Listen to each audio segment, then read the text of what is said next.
Imagine this. You're on that Dream Valley vacation, out at sea, pure relaxation. Feels like nothing can touch you. The perfect escape. Exactly. Then you wake up one morning, and someone you love is just gone, vanished from the ship. It's unthinkable. What do you even do? How do you start to figure that out? Well, welcome to another deep dive.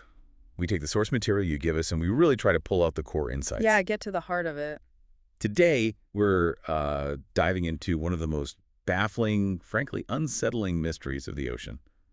The disappearance of Amy Lynn Bradley. A case that really sticks with you. It really does. We're talking about a 23-year-old American woman back in 1998 on a Caribbean cruise with her family, and she just seems to disappear into thin air. Right off the ship. So our mission today, let's unpack the facts we actually know, explore all these, wild and perplexing theories, and try to understand why this case, even now, 27 years later, still haunts people. And what's so fascinating, or maybe disturbing, is how this controlled environment, a cruise ship supposed to be safe, right, becomes the stage for something so inexplicable. Yeah. And it just leaves this tangle of conflicting stories, clues that seem promising, but then nothing solid. Right, they just evaporate.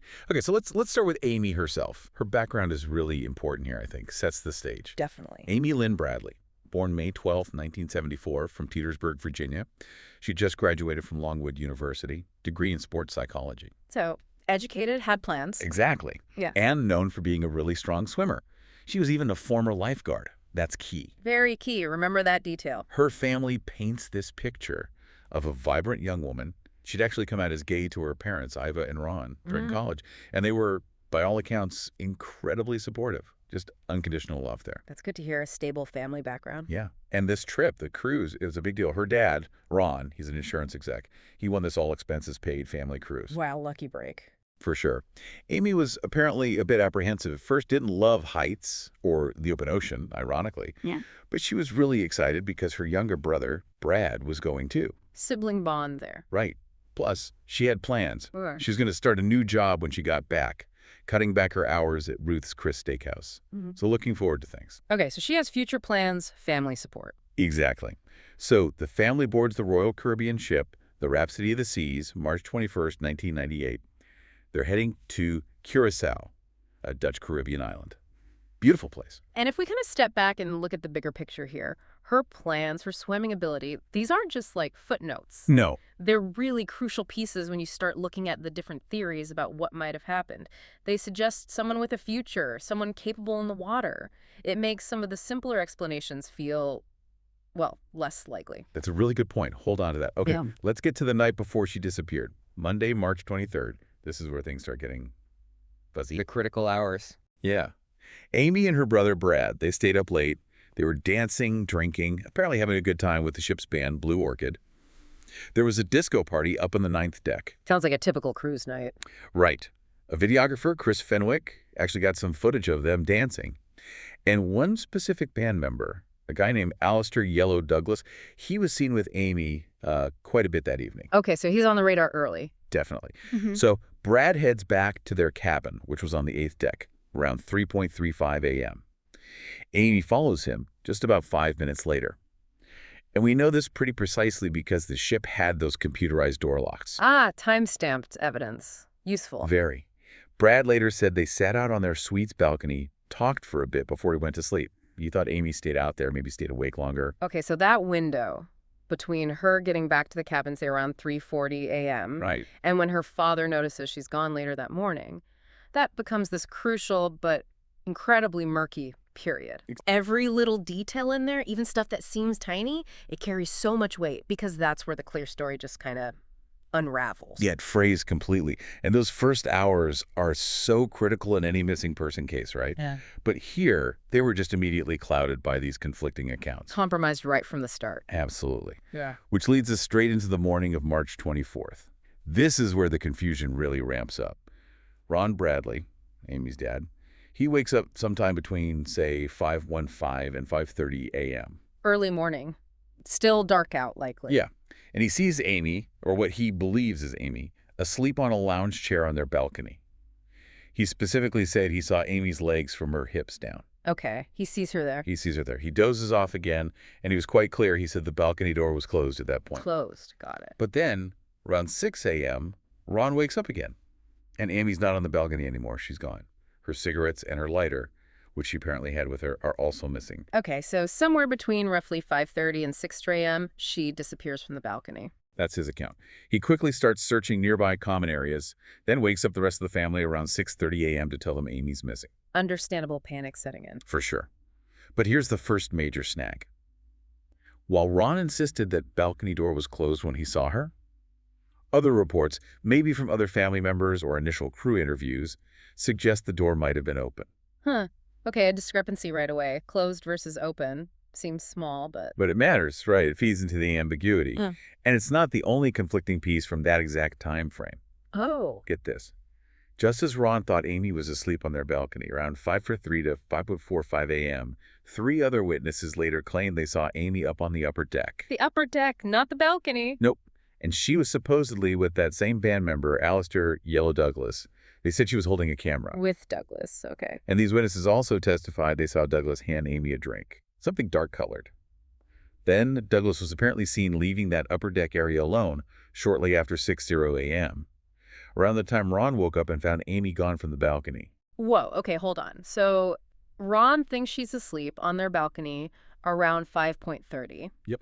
But other people claim she's awake on a different deck with Douglas around the exact same time. Exactly. That's a massive conflict. It completely fractures the timeline right at the most critical point. It does. You're not just looking for a missing person anymore. You're trying to figure out where she even was in those last minutes, who is telling the truth, or her memory is just flawed. It puts investigators in a really tough spot from the get-go. A really tough spot. And that conflicting timeline, that lack of clarity, it just snowballs from there. Yeah. The family, naturally, they immediately report her missing. They're pleading with the ship's crew, don't let people off the ship, make an announcement. Standard procedure, you'd think. Lock down the scene. You would think. But the purser's office, that's like the ship's admin center, they refused. They actually said it was too early to make an announcement. Too early. Someone's missing off a ship in the middle of the ocean. I know. They finally made an announcement, just a simple, will Amy Bradley please come to the purser's desk at 7:50 a.m.? 7:50, but the ship probably docked earlier. Most passengers had already disembarked in Curacao by then. Oh, that's bad. That delay is often pointed to as just a massive critical error, maybe the worst one. You have to think so. Because at sea, evidence disappears fast, people disappear fast. Those first few hours, they call them the golden hours for a reason. Right. And that hesitation, that reluctance from the crew, it really hampered any chance of an effective immediate search. It potentially let crucial evidence, or horribly even Amy herself, just slip away. It feels like a huge missed opportunity.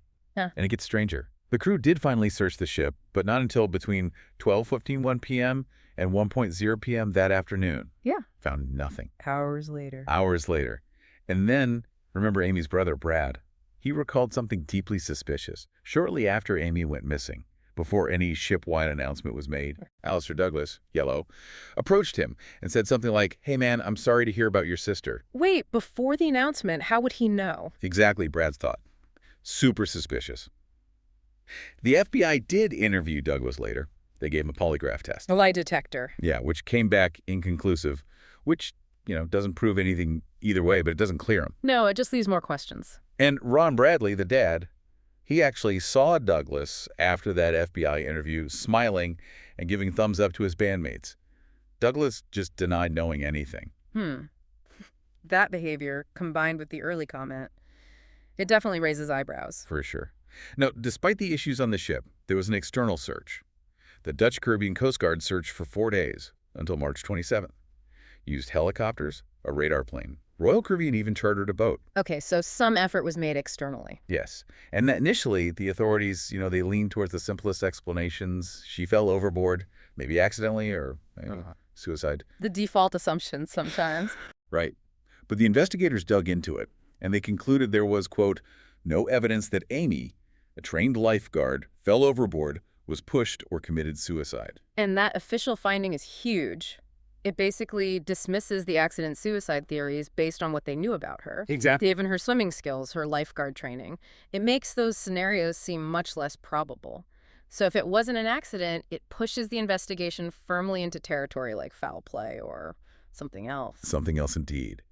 So if she didn't just fall, where did she go? And this is where the story takes another turn into these really perplexing, persistent sightings over the The years. sightings, right. Always tantalizing, often frustrating. Totally. The first one comes just a month later, August 1998. A cab driver in Curacao claims he saw Amy. Said she was running through a parking lot, desperate, looking for a phone. He identified her by her green eyes, claimed he saw her again later, but nothing was ever confirmed. A fleeting glimpse. Hard to verify. Very.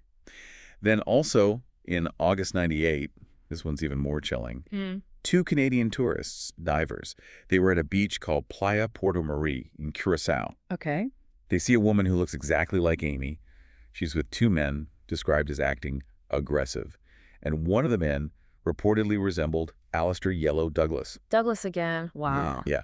One of the divers, David Carmichael, said when the woman heard them speaking English, she spun around and looked right at him. He felt like she was trying to subtly signal him, pleading almost, before the men quickly pulled her away. They described her tattoos and eyes accurately. Tattoos, too. That's specific. Very specific. Carmichael was apparently haunted by this. Later saw Amy's picture on America's Most Wanted, put it together, and actually flew to Virginia to meet the Bradleys. Yeah. The FBI looked into it, but again, couldn't corroborate the sighting. Ugh. That's the agony of these things. They sound so credible, so specific, but nailing them down officially is another story. It really is. It offers this glimmer of hope, but then it just hangs there, unproven. Must be torture for the family. Absolutely. Each unverified sighting is like reopening the wound without offering any healing. And for investigators, it's a drain on resources chasing leads that just vanish. And they kept coming. January 1999. A U.S. Navy petty officer, William Hefner, he claims he was in a brothel in Curacao. Okay. And says a Caucasian woman there approached him, identified herself as Amy Bradley, begged him for help, said she was being held against her will, that she'd gotten mixed up trying to get drugs after leaving the ship. Whoa, that's a very direct claim. Incredibly direct. But Hefner didn't report it immediately. He only contacted the family years later, in 2002, after he retired. Said he was afraid reporting it earlier would jeopardize his military career. Understandable fear, maybe, but a critical delay. Huge delay. The FBI investigated his claim, but by the time they did, the brothel had burned down. So any potential evidence was gone. Convenient timing or just tragic coincidence, hard to say. No physical proof left. None. And then the case took a really cruel twist, this Frank Jones scam, fall of '99. Oh, yeah, I remember reading about this. Horrible. The Bradleys get an email from this guy, Frank Jones. Claims he's ex-U.S. Army Special Forces. He gives them startlingly accurate details about Amy's tattoos. Even sings a specific lullaby her mom used to sing to her. How did he know that stuff? That's the chilling part. Maybe inside info, maybe just incredibly cruel research or luck. He claims Amy's being held by armed Colombians, and he can rescue her for a price. Oh, no. He scammed the desperate family out of over $200,000 for this supposed rescue mission that, of course, never materialized. That's just predatory, exploiting their absolute worst nightmare. Sickening. Jones was eventually caught, charged with mail fraud, got 5 years. But the damage to the family, unimaginable. It really highlights the vulnerability of families in these situations. That desperation for any answer, any hope can be weaponized, a dark side to these high-profile cases. Absolutely. And even after all that, the potential sightings didn't stop. April 2003. Now we're in San Francisco. San Francisco, way outside the Caribbean. Yeah. Witnesses claim they see a woman matching Amy's description with two men watching a street musician. When someone supposedly recognized her or called out, the men grabbed her forcefully. She apparently cast a pleading look back as they rushed her away. FBI released sketches of those men. Another instance of seeming coercion, but again, unconfirmed. Exactly. Then, March 2005, Barbados. A woman named Judy Maurer reports seeing someone like Amy in a department store restroom. She's with 4 men who were talking about some kind of illegal deal. 4 men now. Yeah. Maurer said the woman seemed distressed, asked the men if they could stop and see the children nearby.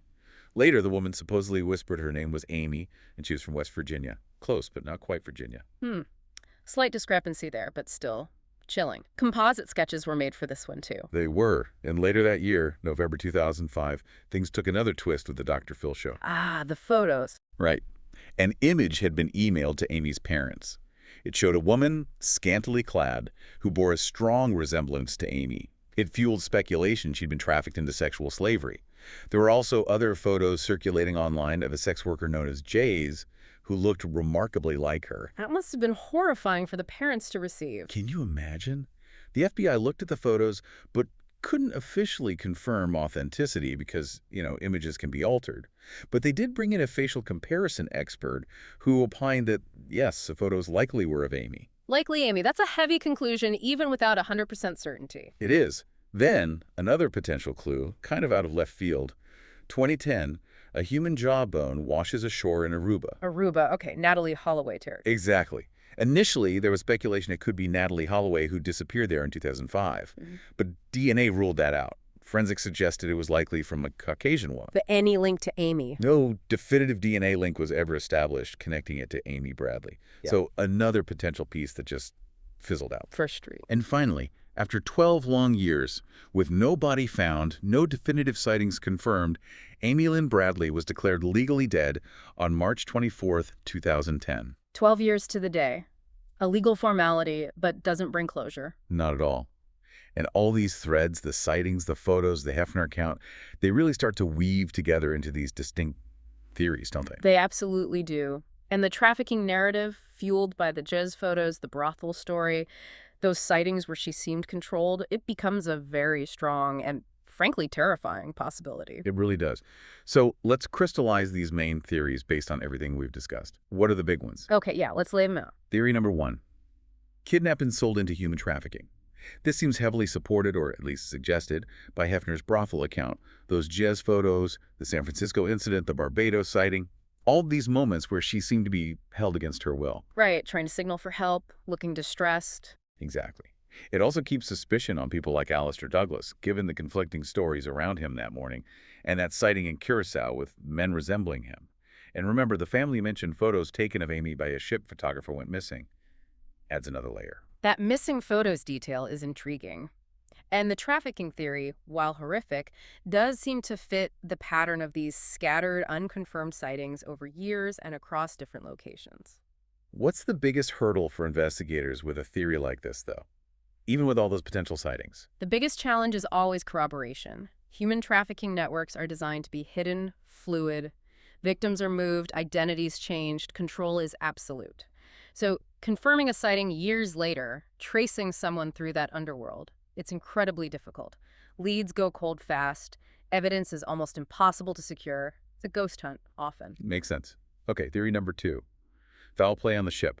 Basically that she was murdered on board, maybe shortly after she was last seen, and her body was disposed of overboard. A simpler, more contained scenario in some ways, but still hard to prove without a body. Exactly. The only potential physical clue is that Aruba jawbone. But again, no link to Amy was ever confirmed. But Douglas's suspicious behavior fits here too.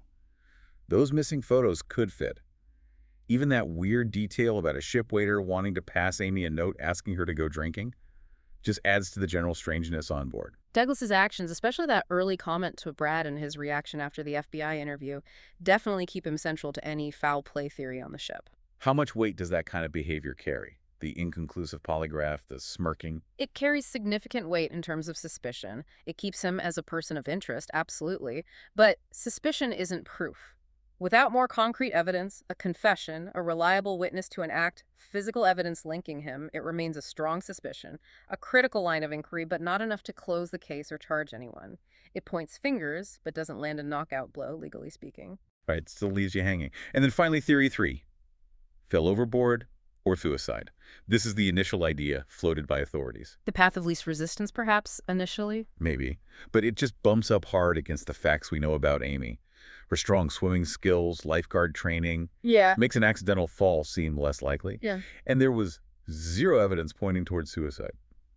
She had plans, seemed happy. Exactly. And the FBI themselves seemed to move away from this early on, stating there was no evidence for it. Agent James Weber even said back in November '98, basically, we've looked at everything, we've got nothing concrete, which suggests they didn't buy the simple fall or suicide angle either. No. So you're left with these deeply troubling alternatives. And what's so striking, really, is how each theory, trafficking or foul play, while plausible in its own way, just lacks that final piece of definitive proof. It leaves the case perpetually open, and it really underscores how incredibly difficult investigating disappearances at sea is. Evidence washes away, jurisdiction gets murky, potential witnesses scatter across the globe. The ocean holds its secrets well. It certainly does. But the search hasn't stopped. The family, authorities, Yeah. they haven't given up. The FBI still has a reward offer out up to $25,000 for information leading to finding her or convictions. And the family's reward is even larger. Much larger. $250,000 for her safe return and $50,000 just for information on her current whereabouts. That's serious commitment. Shows their unwavering hope and determination. Definitely. And the media attention has been constant over the years. Unsolved Mysteries, America's Most Wanted, disappeared. More recently, big podcasts like Case File, Crime Junkie, The Casual Criminalist have covered it. Keeping the story alive in the public consciousness. Yeah. Her case got a lot of renewed attention after Natalie Holloway disappeared in 2005, too. People saw the parallels. 2 young women vanishing in the Caribbean under mysterious circumstances. Understandable comparison. And just this past July 2025, a big 3-part Netflix documentary series, Amy Bradley is Missing, came out. That really brought it back into the spotlight globally. That kind of exposure can be huge. Sometimes it just takes one person seeing something, remembering something. Exactly. And maybe the biggest recent development, also in July 2025, podcast host Ethan Klein announced a massive reward. $1 million. $1 million. Wow. Yeah. $1,000 for information that leads to Amy Lynn Bradley being safely returned. That's unprecedented for this case. That kind of money could certainly motivate someone who knows something to finally come forward after all these years. It shows incredible resolve, not just from the family, but from others who want answers. That persistent advocacy, the media spotlight, these huge rewards, it's all part of keeping hope alive against overwhelming odds. It really is. So as we wrap up this deep dive, Amy Lynn Bradley's disappearance is just this heartbreaking puzzle. Last sightings that conflict, clues that tantalize but never solidify, and a family locked in this tireless 27-year search for answers that just aren't there. Not yet, anyway. Not yet. From those confusing final hours on the Rhapsody of the Seas to all those unconfirmed sightings across the Caribbean, even San Francisco, it remains one of the most perplexing and, frankly, chilling modern mysteries. A reminder that the unimaginable can happen, even somewhere you're supposed to feel safe. And that really leaves us with a question for you, the listener. When you hear about cases like this, these enduring mysteries set against what should be a carefree backdrop, like a vacation, how does that affect your sense of security, your trust in the places you go? That's a heavy question. It is. And what does it truly mean for a family to live with that kind of unresolved reality? That constant tightrope walk between hope and the awful weight of not knowing. Something to really think about. Thank you for joining us on this deep dive into Amy Lynn Bradley's case. We hope exploring it gave you a bit more understanding, maybe spark some reflection. Yeah, thanks for listening. We'll be back soon with another deep dive, digging into another topic to get you thinking.